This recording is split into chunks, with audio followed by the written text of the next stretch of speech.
السلام عليكم ورحمة الله وبركاته. ازيكم يا حبايبي؟ عاملين ايه؟ صلوا على النبي يا جماعة. واحدة بعتالي بتقول ان احنا من ساعة ما اتجوزت انا وجوزي عاملين نظام في حياتنا، يعني بمعنى اصح كده بنينا شقتنا طوبة طوبة. هو موظف وانا موظف، هو يجيب حاجة وانا اجيب حاجة لحد ما عملنا الشقة اللي احنا عايزينها. وبعد ما اتجوزت اتفقنا هو يجيب اكلة وانا اجيب اكلة، هو يجيب طلبات التلاجة مرة وانا اجيب طلبات التلاجة مرة، هو يجيب مرة اكل بره مرة في الاسبوع وانا اجيب الاسبوع اللي بعديه مرة. المهم ايه، ماشيين حياتنا بنظام ومرتاحين ومش مش متضايقين ولا اي حاجه، ودنيتنا ماشيه.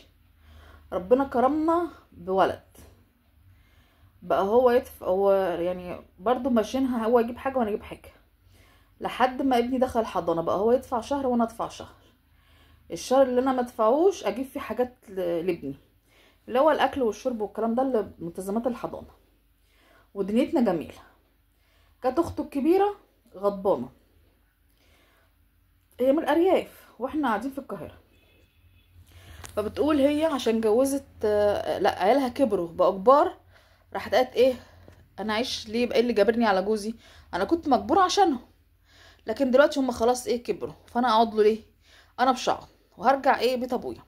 فبتقول بيت ابوها السقف مش مظبوط، يعني متبهدل، محدش بيقعد فيه. فطبعا ايه، هو راح جابها من المحطه وداها بيت ابوها. فبتقول راح جايب اكل، اتصل بمراته معلش احنا هنجيب اكل جاهز، قالت له مفيش مشكله. وايه، وانا جايه جبت لها حاجات في التلاجة، بما ان انا تقعد في البيت وما تعرفش حد ومعاش فلوس. لقيته تاني يوم بيتصل بيا، معلش اختي اتصلت بيا وقالت لي ايه، تعالى خدني عشان انا قاعده لوحدي. قالت له ماشي، قال لها وهجيب برضو اكل جاهز عشان انا ببقى عامله اكل على قد انا وهو بس وعلى قد ابني. قالت له ماشي. ما روحت، فبتقول ايه، اول مره من ساعه ما اتجوزنا ما يستنانيش على الغدا وياكل هو واخته. وهو كان مكسوف مني وانا عذرته، قلت له مفيش مشكله، انا كده كده باجي بعديه بساعتين، واختك عشان كبير يعني ست كبيره وكده، هي مش كبيره قوي يعني بتقول اواخر يعني اواخر الاربعينات، فلازم تاكل يعني عشان تاخد دواء وكده، فانا ما عنديش مشكله، بس هو كان مكسوف مني. فانا بقول له ايه، احنا كده جبنا يومين ورا بعض اكل من بره، ما ينفعش كده، الميزانيه هتبوظ. قالها طب انا اعمل ايه انت شايف؟ قلت له خلاص ايه ماشي. بتقول تاني يوم لقيته برضو بيرن عليا بيقول لي انا رايحه اجيب اختي عندنا. طب وبعدين؟ وهاتي اكل وانت جايه. قلت له ماشي. فبتقول وانا جايه استنوني بقى المره دي. وبتقول اول ما شافتني ايه انت جوعتينا احنا اتاخرتي، قالت لها معلش هو ده ايه نظام شغلي. فبتقول اول ما جيت جريت على طول على المطبخ عشان اجيب الاطباق واجيب الحاجه، وسمعت الكارثه وانا راجعه. ان هي بتقول له انا قاعده هناك لوحدي ومش عايزه اقعد لوحدي، اتقطع يعني هناك، والبيت مش مؤهل للعيشه، انا هاجي اقعد معاك هنا، وبما ان انت موظف ومراتك موظفه، فانا هقعد اعمل لكم اكل اخلي بالي من الواد لحد ما تيجوا، وانتوا كده كده حاجتكم مش منتظمه، انا هنظمها لكم. فبتقول انا اتصدمت وهو مش قادر يتكلم. هي برضو عندها حق، البيت اللي بتاع ابوها مش اقدمي، ما فيش حد عايش فيه بقاله سنين، والسقف مش مظبوط وممكن ينزل عليها ميه وكده.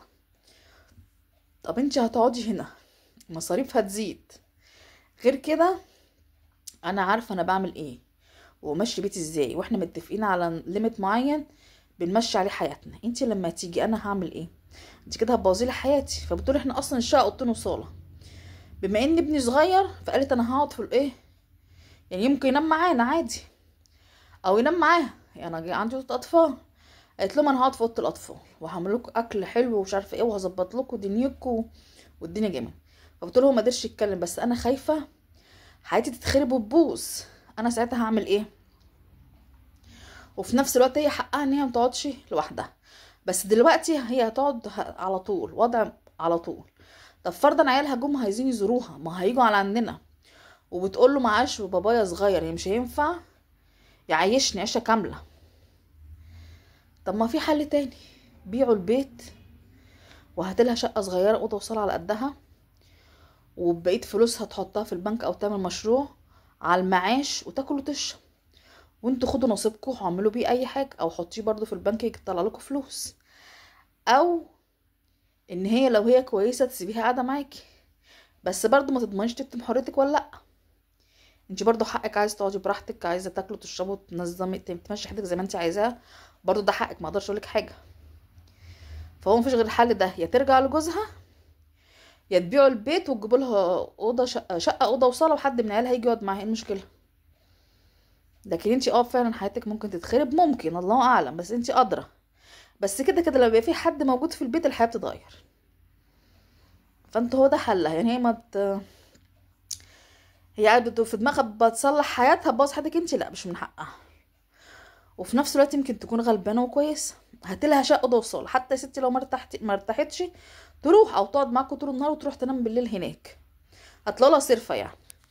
وانتوا قلنا رايكم في الكومنتات، ويا ريت يعني يا ريت رجاء فضلا وليس امرا حطوا لايك.